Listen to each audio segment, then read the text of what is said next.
So by now I bet you're wondering, how does a professional do it? I don't know, would you settle for how I would do it?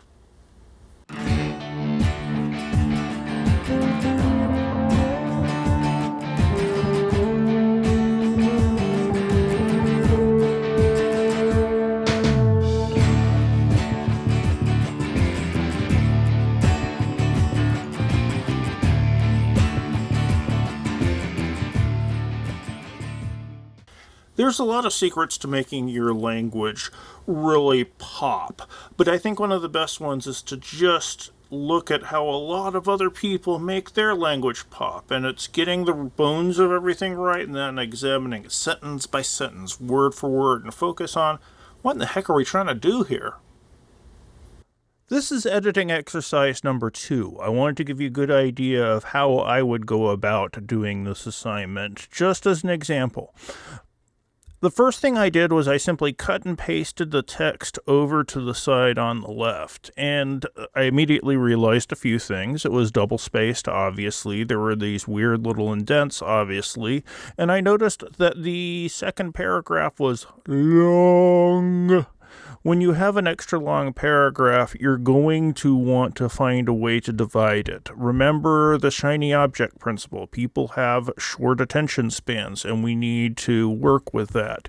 If you show them smaller paragraphs, they're more likely to not get overwhelmed.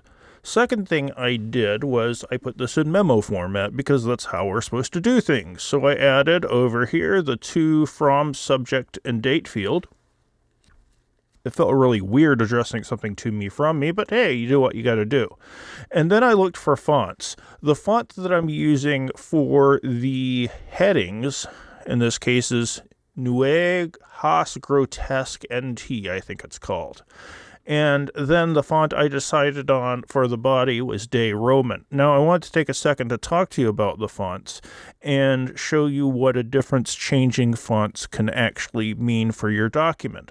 So I took the first paragraph and the heading, and I kept the heading in the same font, but I put the paragraphs in different serif fonts. Some of these are going to work better than others. You notice in Saban it puts a little bit of extra space between the paragraphs. This can always be adapted. If you want the text to go a little bit tighter, just highlight it, hit the little button at the bottom of the paragraph tab, and you can do multiple spacing. So you can make that 0.8 spacing, and you see, hits it right there.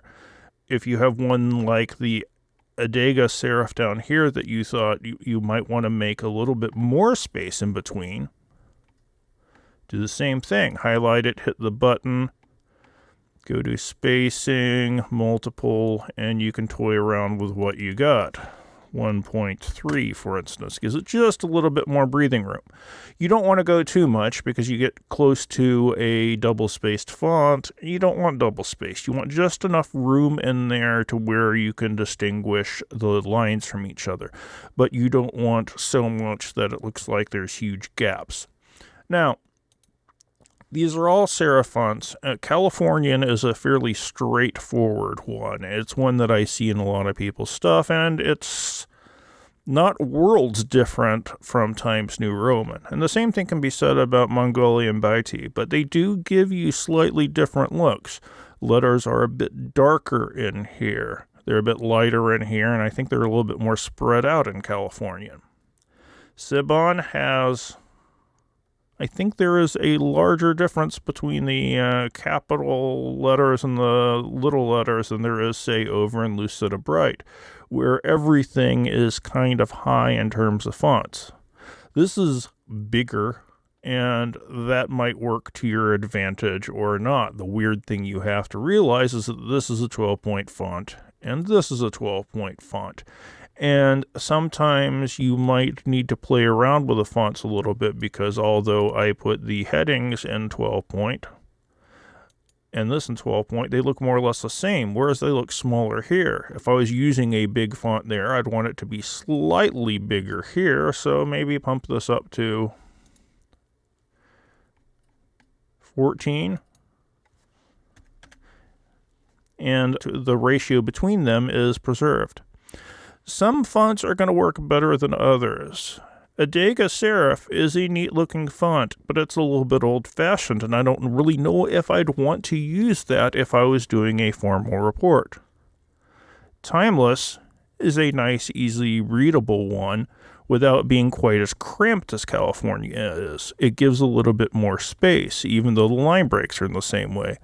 Lucida is significantly bigger. You can see that everyone else, this ends and around the for the first line. This just ends with the and.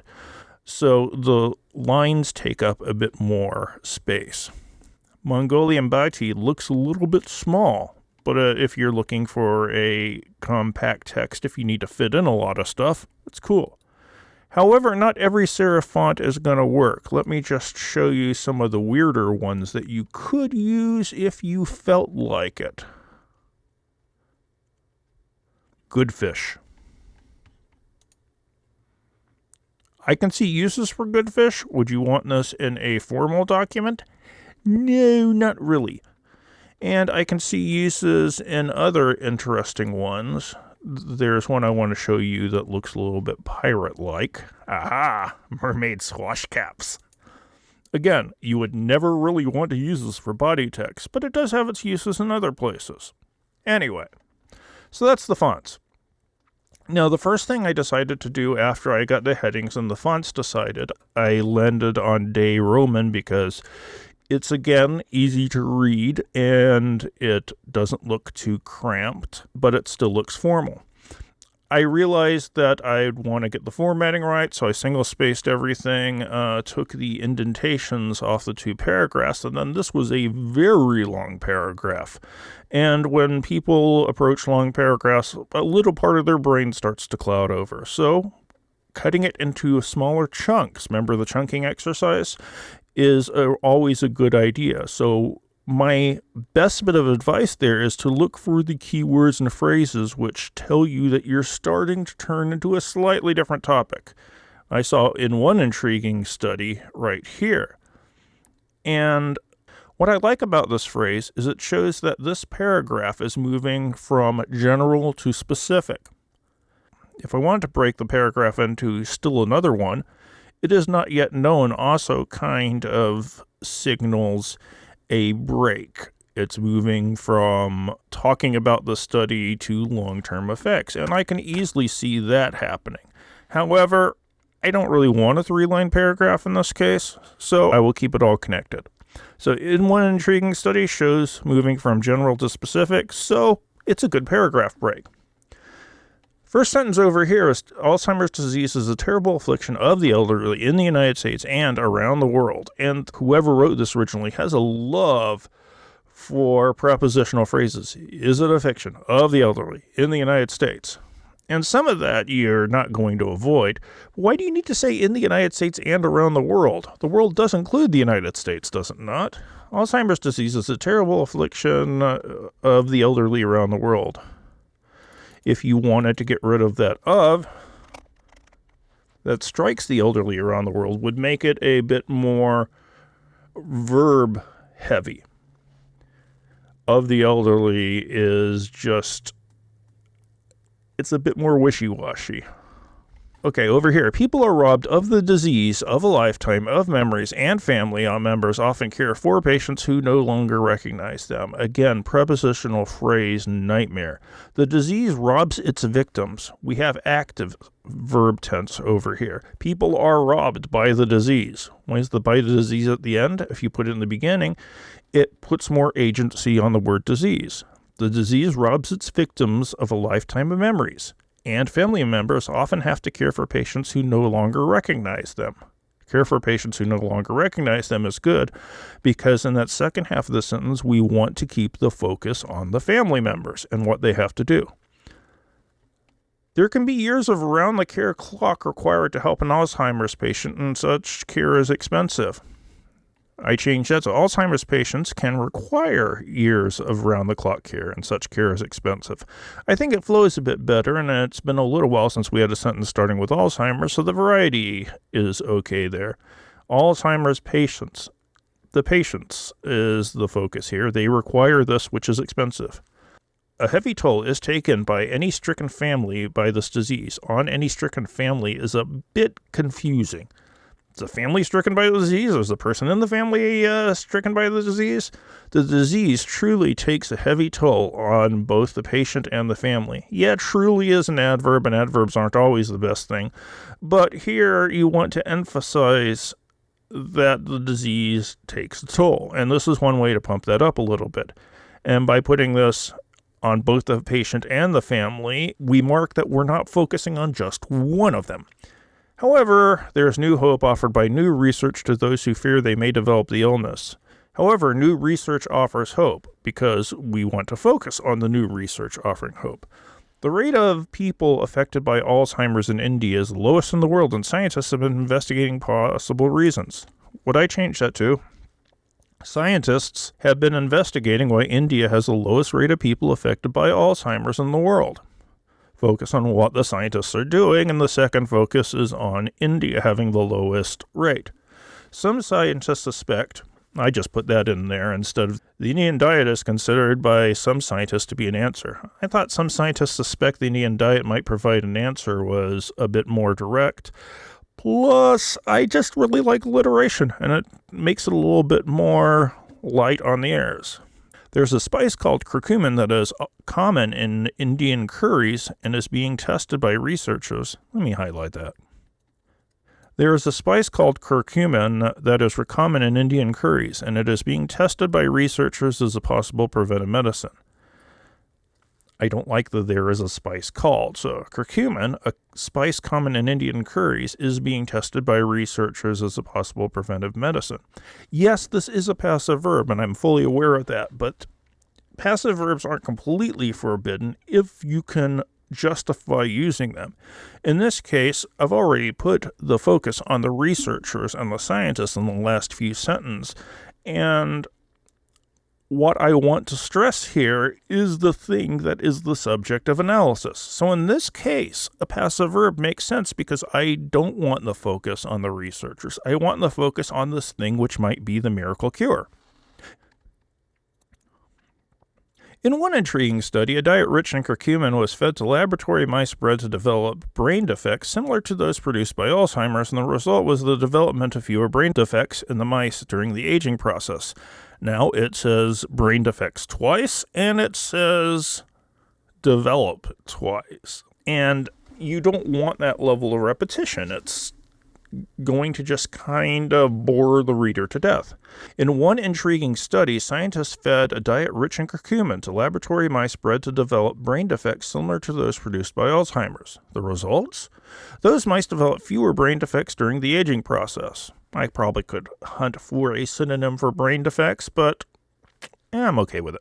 It is not yet known whether curcumin or other spices will help reduce the number of people developing Alzheimer's. If curcumin does prove to be effective, it will take some time for scientists to discover the region. I changed that to, it is not yet known where curcumin or other spices will help reduce the number of people developing Alzheimer's. Which, again, it's a passive verb, but I want the focus not to be on researchers don't know yet, because we've done enough of that, and we're going to get back to that. I wanted the focus to be on the actual subject, curcumin. In this case, the fact that the curcumin may or may not work and we don't know yet is what I want to stress. It's not necessarily that the researchers don't know it. If curcumin does prove to be effective, it will take some time for scientists to discover why. Discover the reasons. That's my main change here. It will take some time for scientists to discover why. I just think that reads a little bit better.